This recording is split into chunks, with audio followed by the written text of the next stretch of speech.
Minu kogemus noorsootöös algas 6 aastat tagasi, kui tulin siia Keila noortekeskusesse tööle ja sõbranna kutsus mind töövestlusele sellepärast, et oli vabanenud üks vaba ametikoht.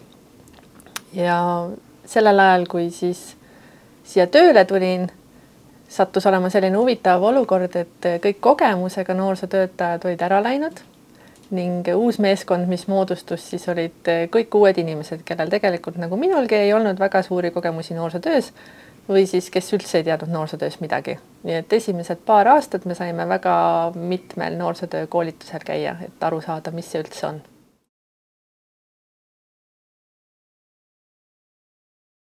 Avatud noorsootöö, ma arvan, on üks kõige keerulisemalt defineeritud termineid üldse noorsootöös, sellepärast et mõnes mõttes see tundub nii lihtne, aga sellel on palju keerulisem sisu.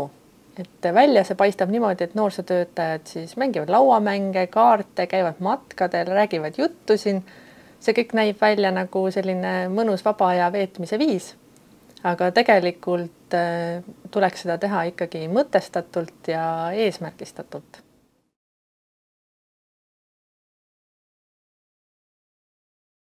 Avatud noorsootöö on põhilisi teenuseid Eestis noortekeskustes, sellepärast et noorsootöö eesmärgiks on ju noorte toetamine, noorte isikliku ja sotsiaalse arengu toetamine. Ja kui noorega ei ole sellist isiklikku suhet või noortega ei ole mingit suhet loodud, siis ei saa ka noorsootööd teha. Ja avatud noorsootöö on siis see platvorm, millega saab noorega seda suhet luua.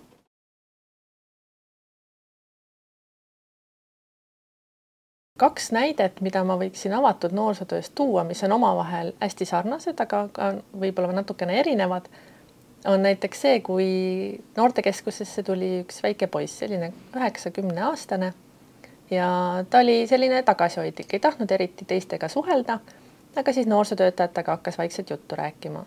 Alguses tegime, võib-olla joonistasime koos, rääkisime juttu, lõpuks võtsime ette ühe lauamängu ja hakkasime seda koos mängima. Siis tema puhul oli kindlasti oluline see, et ta saaks kindlasti võita seda mängu vahepeal ja mina kaotaksin, et ta saaks natukene enesekindlust siis selle mängu mängimisel. Kuid pärast mõnda aega siis, kui ma nägin, et ta oli juba natukene tundis ennast võib-olla mugavamalt juba seda mängides, kutsusin ka 3. inimese meiega mängima, teise noore.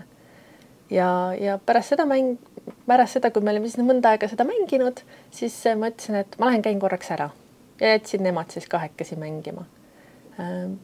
Ja sellist tegevust me siis kordasime päevast päeva, kui ta tuli, võtsime teisi inimesi mängima, käisin ära, kuni ühel päeval ma siis ütlesin, et mina täna mängida ei soovi, aga ma aitan sul otsida inimesed, kes sinuga mängivad. Ning teine olukord, mis natukene võib-olla oli sarnane, oli, kui noormees, kes tuli, oli selline 13-14, käis küll oma sõpradega siin noortekeskuses päris tihti ja sõbrad mängisid tihti piljardit, aga tema kunagi sõpradega näiteks koos mängima ei läinud. Aga ühel päeval, kui ta siis tuli, sattus siia üksinda, kutsusin tema piljardit mängima. Mängisime, mina kaotasin, sest noorsootöötaja peab oskama ka kaotada. Ning tema sai sellest veidi enesekindlust juurde. Ta võitis ühe korra, teise korra, järgmine kord kutsus mind juba mängima. Siis võitsin ka mina mõned korrad. Ning pärast mitmeid kordi, kui ta oli natukene juba julgus kogunud ja enesekindlust saanud, siis ta hakkas ka oma sõpradega mängima.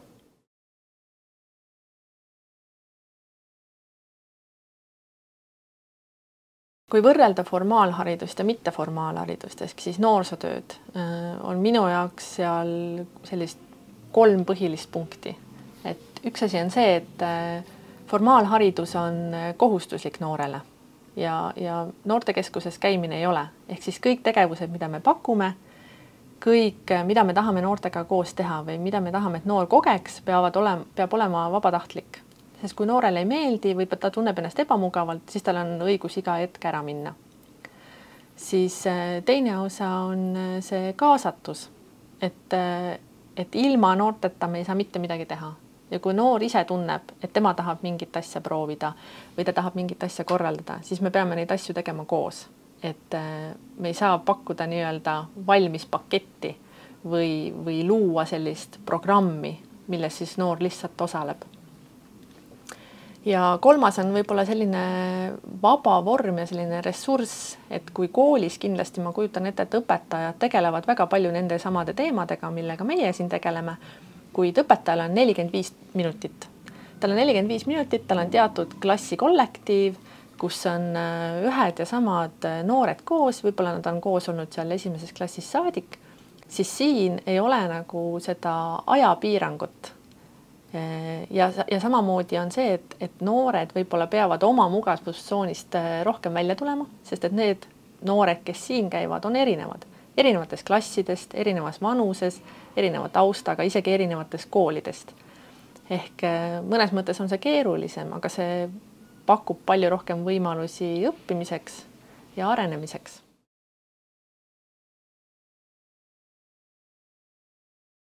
Nende kahe näite puhul näiteks õpetaja, ma arvan, et teeb mõnes mõttes sama asja.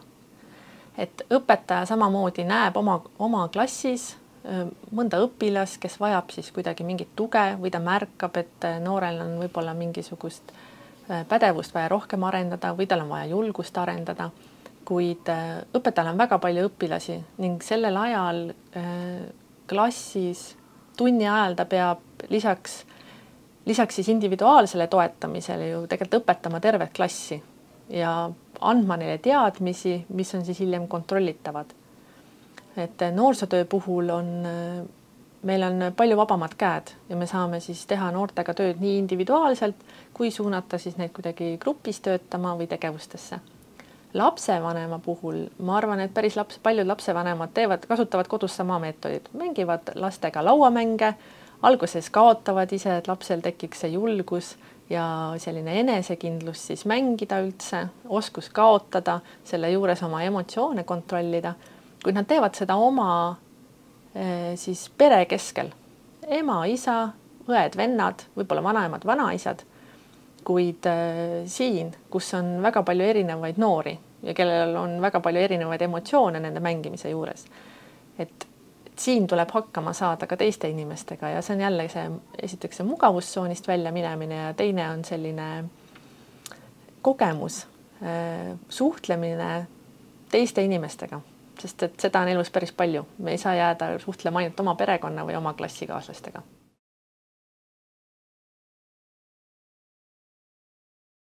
Noored õppisid nendest kahest kogemusest kindlasti julgust, natukene sellist, nende enesekindlus kasvas, enesekindlus proovida uusi asju, suhelda teiste inimestega ja nad võib-olla siis selle teise näite puhul eriti, et kasvas kindlasti enesekindlus, et ma võin kaotada ja ma ei ole sellest kuidagi halvem inimene, keegi ei naera minu üle, keegi ei tee nalja, ma ei tunne ennast halvasti, vaid see on mängu osa.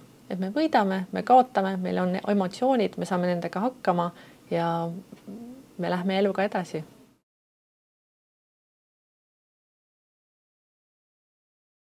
Noorte puhul selle õppimise mõtestamine ühest küljest on kindlasti see, et mõnda asja me märkame. Nende kahe näite puhul, mis ma tõin, on see, et ma ise näen, et noorte käitumine muutunud, midagi muutus.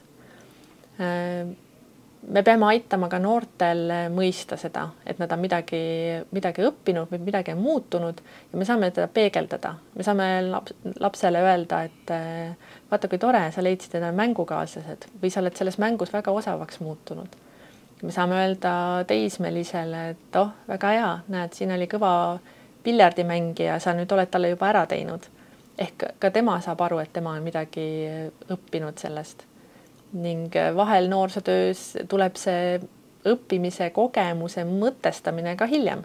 Näiteks mõni noor, kes on juba vahepeal täisealiseks saanud, võib-olla noortekeskuses enam ei käi, tuleb meile hiljem külla ja ütleb meile, et näed, see tegevus, sellest oli mul abi. Mul oli abi sellest, et me saime rääkida, meil oli abi sellest, kui me saime mingeid asju arutada või mul on hea meel, et ma sain selle projekti teha, sellepärast, et sellest ma sain, ma ei tea, enesekindlust, kogemusi mis mind hilisemas elus edasi aitasid.